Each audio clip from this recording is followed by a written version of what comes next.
गया कांग्रेस पार्टी के सरकारों के समय में। 1951 के चुनाव में जब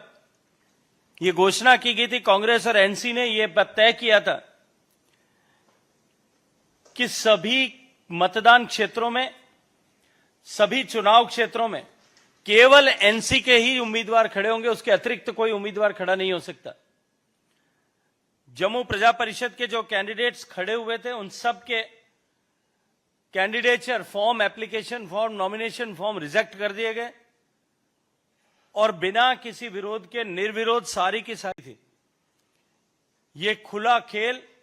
संविधान की हत्या और लोकतंत्र की हत्या का नंगा नाच उस समय में तत्कालीन प्रधानमंत्री नेहरू जी के नेतृत्व में हुआ था। ठीक इसी तरह से 1957 के चुनाव में, 1962 के चुनाव में, 1967 के चुनाव में जिस तरह से नॉमिनेशंस को रिजेक्ट करने का खुला खेल हुआ, वो आज इतिहास के पन्नों में सुस्पष्ट रूप से दर्ज है। इंदिरा गांधी जी के समय में, जैसा मैंने आपके सामने उल्लेख किया, अपने आप को चुनाव हारना ऐसा निश्चित मानते हुए, जहां एक तरफ चुनाव में सरकारी मशीनरी का दुरुपयोग किया गया,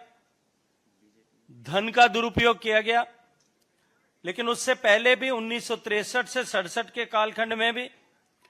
पैसा बहा करके और मसल पावर के आधार पर चुनाव जीतने का खुला खेल हुआ था।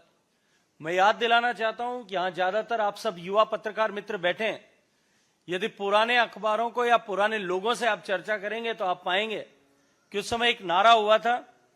कि सहाय से नोट लो और महामाया को वोट दो।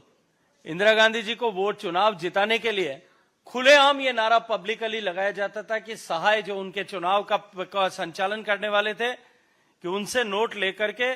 और महामाया को यानी इंदिरा गांधी जी को वोट देना है। ठीक इसी तरह से 1969 के चुनाव में भी बूथ कैप्चरिंग और वोटर्स को अनैतिक रूप से प्रभावित करने और इस तरह की मेल प्रैक्टिसेस को उस समय के सीईसी श्री एसपी सेन वर्मा ने रिकॉर्ड किया था। 1972 के चुनाव में जिस तरह से इंदिरा गांधी जी और गृह मंत्री केसी पंत ने बंगाल और जम्मू कश्मीर के चुनावों को अनधिकृत रूप से प्रभावित किया था, आज वो कांग्रेस पार्टी संविधान का संरक्षण और लोकतंत्र के संरक्षण की बात कहकर के संविधान की पुस्तक को जेब में लेकर के घूम रही है। जिस तरह से कांग्रेस पार्टी के शासनकाल में,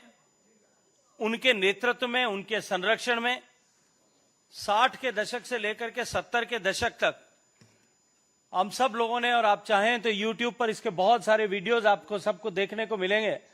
उस कालखंड की मूवीज में भी आपको देखने को मिलेगा कि किस तरह से बूथ कैप्चरिंग की एक इकोनॉमिक वर्टिकल उस समय देश के बहुत सारे प्रांतों में खड़ा हो गया था। इंदिरा गांधी जी का जब चुनाव,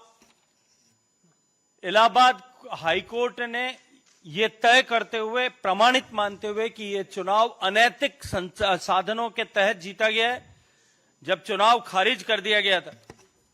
तब देश ने लोकतंत्र की हत्या का वो काला अध्याय देखा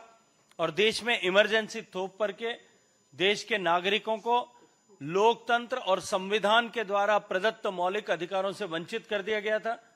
प्रेस और मीडिया की स्वतंत्रता को बाधित कर दिया गया था और देश ने वो लोकतंत्र हत्या का नंगा नाच उस समय में देखा था। 77 में सरकार बनने के बाद में भी कांग्रेस पार्टी के संरक्षण में जिस तरह से डुप्लीकेट बैलेट्स के माध्यम से चुनाव प्रभावित किए जा सकते हैं, इसको लेकर के जनता पार्टी ने आवाज उठाई थी, आसाम जनता पार्टी ने आवाज उठाई थी। वो सब रिकॉर्ड आज भी जो है, वो दस्तावेज आज भी सुरक्षित हैं। राजीव गांधी जी के